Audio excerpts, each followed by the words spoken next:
Surat edaran ujaran kebencian atau hate speech yang diterbitkan oleh Kapolri menuai pro dan kontra di publik.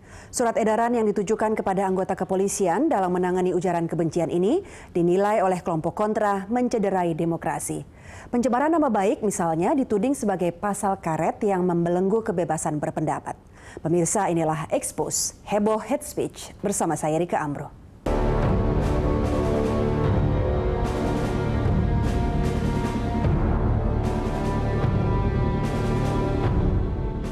Konflik horizontal antar umat beragama masih saja terjadi di negeri ini. Pertengahan Oktober lalu, gereja di Aceh Singkil, Provinsi Aceh, dibakar massa. Aksi ini diduga akibat ada hasutan kelompok tertentu. 3 bulan sebelumnya, sebuah masjid di Tolikara, Papua jadi korban sekelompok orang. Lagi-lagi diduga akibat hasutan kelompok tertentu. Peristiwa berlatar belakang SARA jadi salah satu alasan Kapolri mengeluarkan surat edaran ujaran kebencian atau hate speech. Semangatnya adalah bahwa melihat beberapa kejadian, peristiwa, kemudian peristiwa Singkil di Aceh juga, terjadinya pembakaran, itu karena adanya hasutan-hasutan. Kemudian Tolikara juga, Ahmadiyah, makanya dikeluarkanlah ini surat edaran ini, agar apa? Agar polisi lebih siap, lebih profesional dalam menangani masalah ini.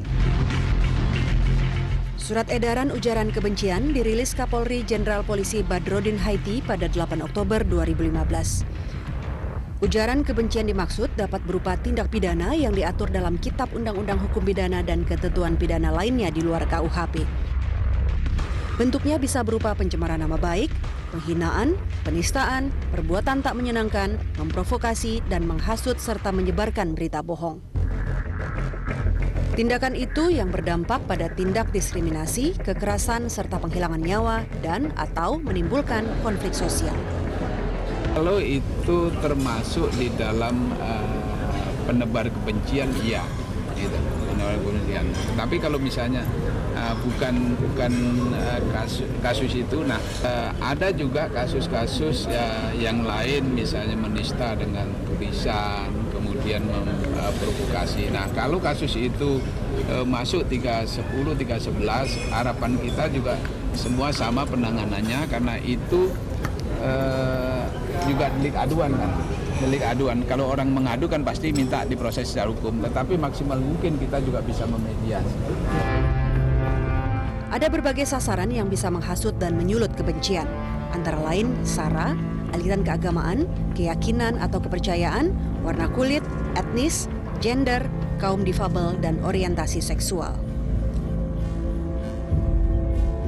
Kepolisian menyebut sejumlah media jadi medium penyebaran ujaran kebencian, antara lain orasi kampanye, spanduk, jejaring media sosial, orasi saat demonstrasi, ceramah keagamaan, media massa cetak atau elektronik, serta pamflet.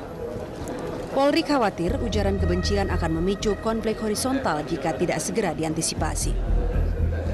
Nah, jadi tidak usah khawatir, bahkan saya justru heran dengan ujaran kebencian akan membatasi kebebasan berpendapat.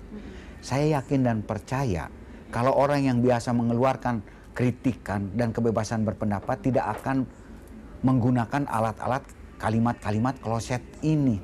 Justru ini tidak usah khawatir, tidak usah pusing gitu. Surat edaran dibuat untuk anggota Polri agar memahami cara menangani hate speech dengan melakukan tindakan preventif. Hate speech itu sesungguhnya bentuknya adalah sosialisasi kepada ke dalam dan juga informasi kepada masyarakat bahwa penegak hukum supaya lebih memahami tentang bagaimana menangani masalah hate speech itu. Jadi sesungguhnya itu kemudian diminta juga kepada masyarakat, ya kan, untuk juga semacam sosialisasi, ya kan, jangan ngomong sembarangan ya, yang menyangkut masalah penghinaan. Nyatanya tak semua anggota kepolisian paham surat edaran Kapolri. Di Ponorogo, Jawa Timur, seorang anggota kepolisian bernama Bribda Aris Kurniawan melaporkan Imelda Syahrul. Aris merasa dilecehkan karena Imelda membuat meme tentang sang Polantas yang menilangnya. Namun Bribda Aris mencabut gugatannya setelah kasusnya ramai diberitakan media massa. Berbagai materi dalam surat edaran ujaran kebencian tidak luput dari sorotan publik. Komisi untuk Orang Hilang dan Tindak Kekerasan Kontras tak sepaham dengan pencemaran nama baik, perbuatan tidak menyenangkan, penyebaran berita bohong, masuk dalam ujaran kebencian. Alasannya, poin-poin tersebut sebagai pasal karet.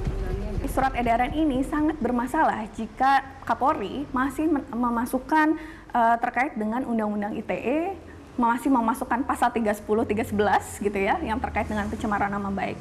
Jadi lagi-lagi kalau memang Kapolri hari ini mau punya niatan yang baik untuk menghindari atau mencegah terjadinya hate speech, pasal-pasal yang sebenarnya tidak perlu untuk dimasukkan ke dalam surat edaran ini sebaiknya dihapus saja atau ya direvisi saja.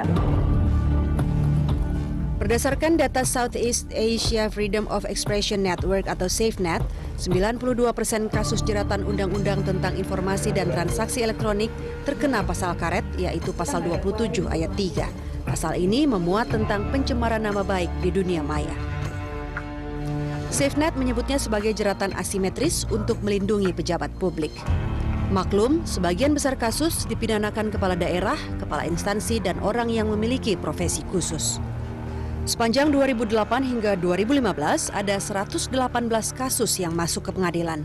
Dari jumlah itu, hanya 6 perkara yang dimenangkan si pelaku yang dituding sebagai pencemar nama baik. Karena kalau kita lihat, dan kita harus lihat kasus-kasus yang terjadi dari tahun 2008 sampai 2015, khususnya di media online, mereka-mereka yang terkena pasal pencemaran nama baik justru bukan orang-orang yang bisa dikategorikan orang yang telah melakukan kejahatan pencemaran nama baik ya. Kalau dilihat yang terjadi adalah justru orang-orang yang lemah, orang-orang yang justru mereka dipidanakan oleh mereka yang sudah punya kekuasaan atau kedudukan.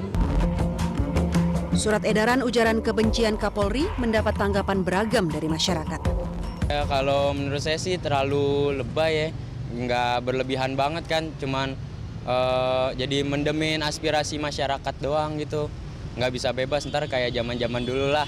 Kita bebas merdeka dan mengeluarkan pendapat, tapi kita juga harus hati-hati dalam mengeluarkan juga, jadi jangan sampai orang lain tersinggung gitu. Menurut saya surat edaran itu menjelaskan lebih detail bagaimana anggota Polri harus menangani hate speech. Kalau saya secara pribadi saya lihat nilai ini ada nilai yang positif yang ingin diangkat oleh Polri agar menciptakan perdamaian. Kalau untuk dipidana sih nggak apa-apa ya. Habis kan itu kesalahan dia udah buat kayak gitu, ya harus bertanggung jawab apa yang dia perbuat. Menko Polhukam Luhut Binsar Panjaitan berharap stabilitas politik dan keamanan tercapai dengan hadirnya surat edaran hate speech. Belajar jadi bangsa yang lebih disiplin, lebih berbudaya, kan katanya kita bangsa yang ramah tamah. Yang kritik orang kritik, harus boleh, tapi ada aturan main. Hidup ini kan ada aturan main. Jadi tidak boleh semua kita juga bebas-bebas yang akhirnya malah jadi kita menjadikan bangsa ini, generasi yang tidak tahu aturan. Itu aja sebenarnya.